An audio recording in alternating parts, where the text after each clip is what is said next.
Hello everyone. I know I said in the last video that Joel's timeline that I'll do more of Joel's timeline tomorrow, but it's past tomorrow. It's just by the time I would have been able to do it, it was way too late and I was tired and I forgot to do it yesterday.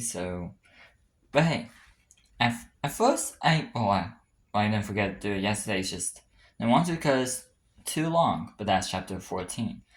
Now I now have remembered and discovered, technically, both, rather, that there's chapter 13 and the bits there. So, let us begin with that. Yeah, see, the transitions aren't really needed, I just like doing them. They're fun. Anyways, this is when things get interesting. Be prepared. Okay? Chapter 13, The Return, 2015 to 2020. On August 7th, 2015, Charles's Polyplex has started being constructed.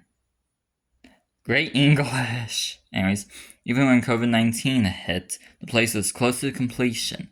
Soon, March 3rd, 2020, Charles's Polyplex was completed.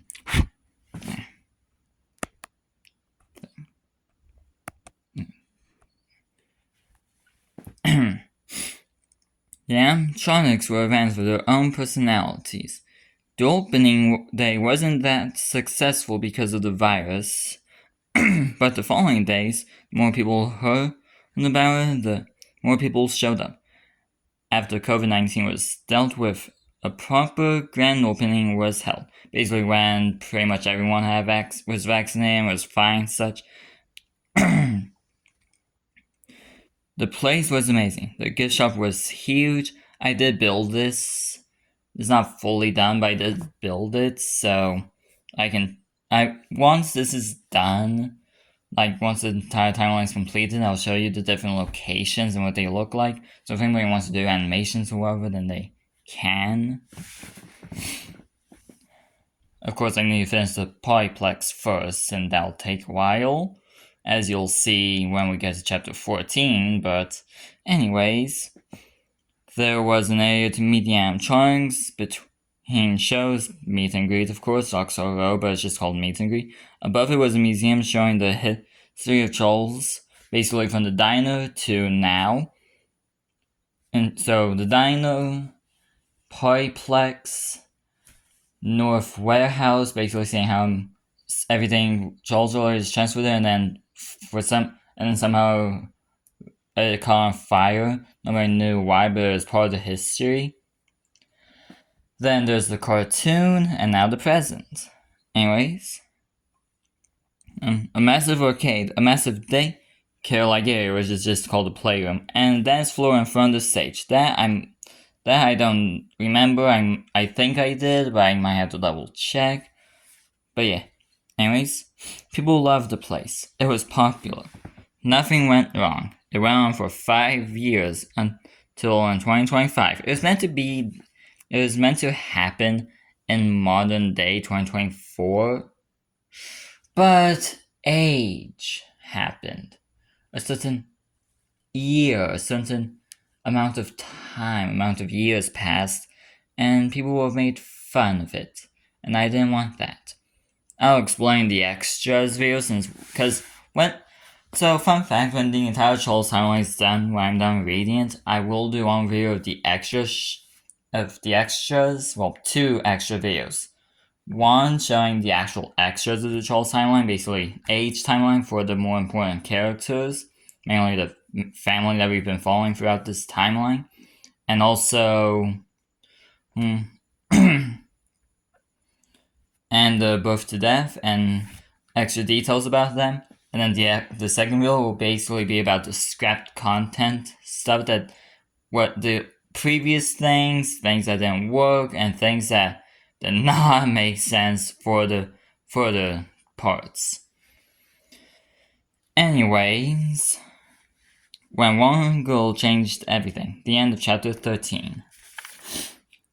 Next up, chapter 13.5, A New Killer, 2016 to 2025. Now, disclaimer, this will involve a bit this will be slightly it's not graphic, but it'll be slightly disturbing. That's the best way I can really put it. Anyways, a girl was in a forest. She felt sad, almost depressed even. Yeah, depression. And the Charles timeline is depression. Anyways, she felt Dang, I'm dark. Anyways, she felt worthless, longing for a use. She wanted someone who would care for her. Her dad took care of her, but didn't love her, and her stepmom neglected her, but looked after her if her dad couldn't. Basically, neglectful parents situation. Anyways, then she heard something big approach her. Big, okay? Remember the end of chapter... Hold on. I had to check what chapter it was, but... remember chapter 10, okay? With the big thing approaching this girl. Okay, chapter 10. Remember the ending of that. She thought it was a bear.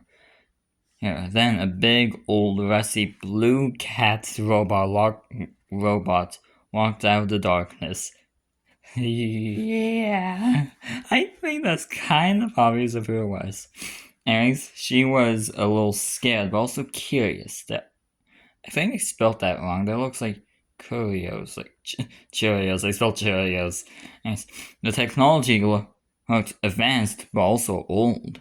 She asked who the robot was. It revealed itself as the original Charles Cat. Yeah. This man don't die. Myself don't die. And the girl was surprised. She's heard stories of the original diner and the restaurant that came after, and the warehouse that burned down. But she didn't think that some of them were real. Animatronic in the 50s, animatronics moving at night. It sounded so fictional and fake. But seeing part of it in front of her made her believe. Charles told the girl he could be her friend. Oh, by the way, so he doesn't look like this. I just drew that for like cover art and such. But he will be burned, rusty, destroyed since chapter 10 ended in 1984, and right now it's 2016. He has been surviving for like 20 years. Wait, 20? 32 years. This man has been surviving for 32 years since 1984 to 2016. Now hearing that man does not give up. Unlike Nathan Richards from Sintan Studios, Fnac City AU, and unlike William Afton from FNAF and the Mimic from FNAF as well, my character does not, my villain does not die. He does not quit. English hard to quit, truly. Anyways, she was surprised and smiled happily. Charles asked for a name, but before she could answer, he asked about a crystal necklace she was wearing. She said her mom gave her when she was 5 before her mother passed. He asked if he could call her Crystal. She agreed. Basically, this girl does not have a name. That is on purpose. She's not meant to have a name, because I couldn't think of one. But Crystal is technically a name, but yeah. Plus any reason to nickname her Crystals, hence the necklace. But yeah, this girl does not have a canon name. If you want to give her a name, go for it, but she does not have a canon name. Anyways, from that day on, she played with Charles every day. But when she turned 16, Charles revealed his true self to her. She was surprised, but didn't leave. Basically, Mike Salve, what he did in the past, like killing kids, being drunk, everything. Basically, the entire story. From the original dino, from like who he was. And pretty much the entire story that I've shown so far. And, well, she didn't leave.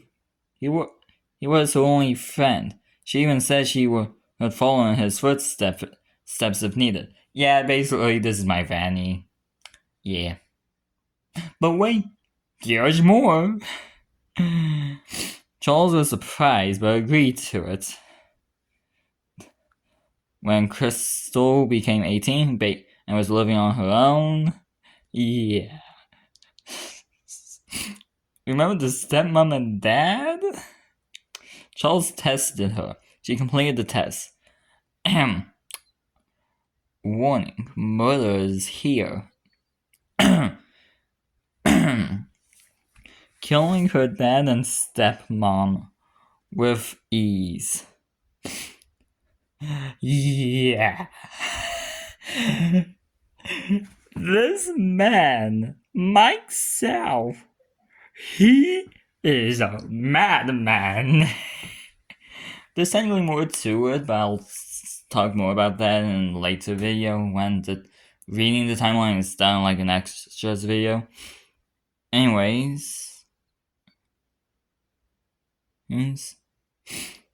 She even made a pink catsuit to wear and put the radio in the head so her Charles could communicate. Basically, it's my way of having the two communicate without being like mind control or something. The real test was one specific little girl, Samantha West. Mike South's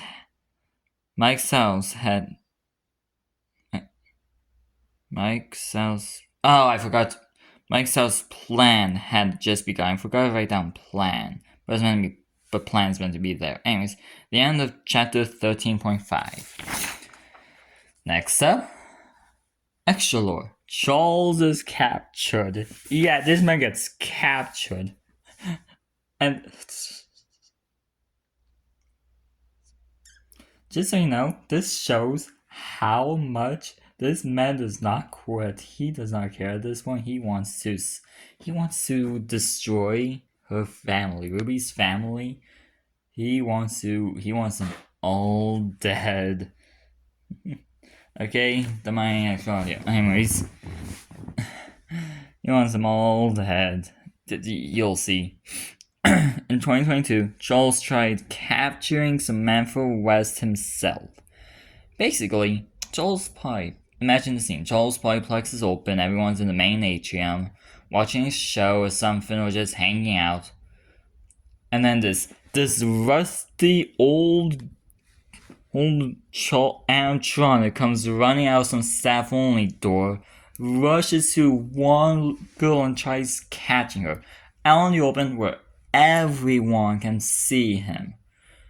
Yeah, Mike South does not care at this point. But he was stopped. And instead of being scrapped, he was locked in a room underground that required max security level to open. A level which not even the owner had. Well, I shouldn't say max security level is technically over max, but still. Yeah, Mike South does not care at this point. He wants the family dead. He's going to do whatever it takes. And the doors was also heavily reinforced. So reinforced is strong. Heavy. The doors heavy is also strong. But heavily reinforced, yeah, for this guy. Yeah, that's how crazy he is. He's absolutely insane. And they were made of reinforced steel, made from reinforced steel. Basically just to show how heavily reinforced these doors were. Is in the map, in the build I'm doing, it'll be Neverite. But the point is that it's heavy duty. I mean, reinforced steel doors. A reinforced steel door made out of reinforced steel. Like you melt down steel or whatever and make reinforced steel of it. Then you melt down that reinforced steel to make reinforced steel. It's like, yeah. And Charles was not getting out, ever. Say that to chapter 14. You'll see what I mean later. Yeah, Joel's timeline is crazy, but I do have one other FNAF fan story timeline that's even crazier, but that's another time. In Joel's timeline, time to explain who is Samantha West. When April Smith grew up, she got married and went from April Smith to April West.